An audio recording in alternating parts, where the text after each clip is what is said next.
एक अद्भुत जीवन जीने के लिए सबसे पहले आपको यह जानना होगा कि कौन जी रहा है। आपको यह जानना होगा कि कौन जी रहा है।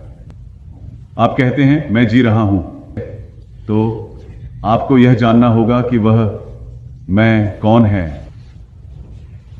यह सबसे बड़ा सवाल है जो लोगों ने हजारों वर्षों से पूछा है। यह मैं कौन है जो जी रहा है। लेकिन उससे पहले अपने शरीर से शुरू करें। ठीक है, यह शरीर है जो जीवित है। यह मेरा सब कुछ नहीं है ना? यह जीवित शरीर है। तो मैंने आपको कुछ योग अभ्यास सिखाए और फिर आप कहते हैं ठीक है, इसमें श्वसन भी है। श्वसन करने वाला कौन है? कौन श्वास ले रहा है? तो मैंने आपको श्वसन के बारे में कुछ बताया, प्राणायाम। फिर आप कहते हैं मैं भी सोचता हूं। आप कहते हैं कौन सोच रहा है और मैं क्यों सोच रहा हूं और मैं क्या सोच रहा हूं? क्या मैं सोचने का चुनाव करता हूं या सुनो, क्या मैं सोचने का चुनाव करता हूं या सोच मेरे पास आती है? तो यह दोनों ही होते हैं।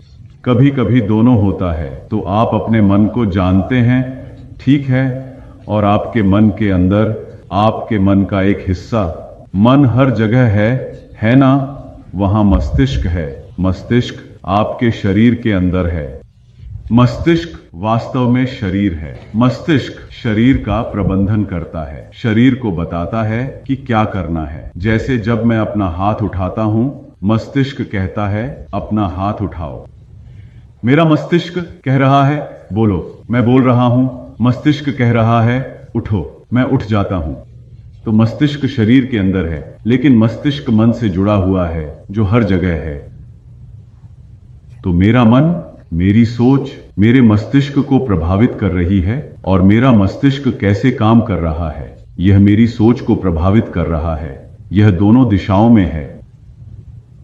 ठीक है, तो मस्तिष्क कैसे काम करता है? जैसा कि आप जानते हैं, मैंने आपको बताया कि मस्तिष्क में बहुत सारी विद्युत धाराएं चल रही हैं। इसकी तरह बहुत मजबूत नहीं, आकाश में हल्का या बिजली, लेकिन बहुत नरम, लेकिन विद्युत धाराएं।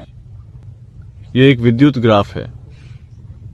मस्तिष्क में विद्युत गतिविधि सबसे तेज गति वाली मस्तिष्क तरंग को गामा कहा जाता है और यह प्रति सेकंड 30 बार से अधिक गति करता है। कुछ इस तरह जैसे विद्युत धारा बह रही हो और यह चिंता, अत्यधिक सक्रियता की स्थिति है। आप बाहर की ओर ध्यान केंद्रित कर रहे हैं, आप परेशान हैं, आप डरे हुए हैं, आप चिंतित हैं, इसे महसूस कर रहे हैं। ये सभी चीजें आप जानते हैं मस्तिष्क इस स्तर पर हो रही हैं। यह संकेत का अर्थ है ज्यादा, 30, वास्तव में इस चीज से कम है। बीटा 12 से 30 ईईजी के बीच में चल रहा है और यह तब होता है जब आप सामान्यतः जागृत होते हैं। आप सामान्यतः जागृत होते हैं और कुछ कर रहे होते हैं, जैसे खेलना या गाना, जो भी आप करते हैं, काम करना, गाड़ी चलाना। जागृत अवस्था में सामान्य गतिविधि को बीटा कहा जाता है। अल्फा थोड़ी धीमी होती है, यह 8 से 12 ईजी के बीच होती है, जहां आप शांत और विश्राम में होते हैं, चिंतन कर रहे होते हैं, सवाल पूछ रहे होते हैं, चीजों को समझने की कोशिश कर रहे होते हैं। ठीक है, यही अल्फा है। फिर थीटा है जो 4 से 8 ईईजी के बीच होती है, जब आप गहरे अध्ययन में होते हैं, जब आप कुछ समझ रहे होते हैं, जब आप अपने भीतर जाकर खुद को समझने की कोशिश कर रहे होते हैं। और शिशु सामान्यतः थीटा में होते हैं। क्या आपने सुना है? क्या आपने शिशुओं को देखा है? कई बार वे सो रहे होते हैं, लेकिन वे वास्तव में सो नहीं रहे होते। वे थोड़ा थोड़ा ऐसे हिलते हैं और थोड़ा भूखे होते हैं। वे कुछ पीने के लिए आवाज करते हैं, है ना? या अगर उनका डायपर गीला है तो वे असहज हो जाते हैं और फिर उसके बाद वे आराम करने के लिए वापस चले जाते हैं। आप देखिए, ज्यादातर समय आप सोचते हैं कि वे सो रहे हैं, वे आराम कर रहे हैं, जब तक कि उन्हें कुछ चाहिए नहीं। तो शिशु सामान्यतः इसी स्थिति में होते हैं। या जब आप गहरी विश्राम में होते हैं और फिर डेल्टा होता है जो 0.5 से 4 होता है, जब आप गहरे ध्यान और गहरी नींद में होते हैं और जब समय धीमा हो जाता है, जब आप गहरे ध्यान, गहरी नींद और गहरे विश्राम में होते हैं, तो समय यहाँ धीमा चलता है, समय यहाँ तेजी से चलता है, समय यहाँ धीमा चलता है। इसलिए गहरे ध्यान में आप अन्य लोगों की तरह जल्दी बूढ़े नहीं होते। इसलिए मैंने आपको अर्शियों की कहानी बताई। जब वे गहरे ध्यान में थे, हमारे सामान्य लोगों के लिए शायद 30 घंटे 5 दिन बीत चुके हैं। उनके लिए समय में कोई गति नहीं है। समय धीमा हो जाता है, लगभग रुक जाता है। तो भगवान शिव 75,000 ध्यान की कहानियां हैं, लेकिन उनके लिए यह 75,000 वर्ष नहीं थे जो समय की गणना कर रहे थे। अन्य लोग जो समय गिन रहे हैं, अगर ऐसा लगता है जैसे वह गहरे ध्यान में है। ध्यान लोगों के लिए सीखने का एक महत्वपूर्ण हिस्सा है, क्योंकि चीजें धीमी हो जाती हैं और यह दिखाता है कि यह कैसे चलता है। गामा इस तरह चलता है, बीटा थोड़ी धीमी गति से चलता है, अल्फा और भी धीमी गति से चलता है, थीटा और भी धीमी गति से चलता है, डेल्टा तो लगभग नहीं चलता।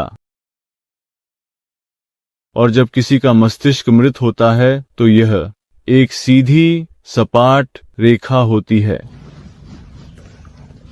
ठीक है, कोई गतिविधि नहीं है, मस्तिष्क में कुछ भी नहीं हो रहा है, रुक गया। इसलिए अपने मस्तिष्क में इस गामा गतिविधि से बचना एक अच्छा विचार है।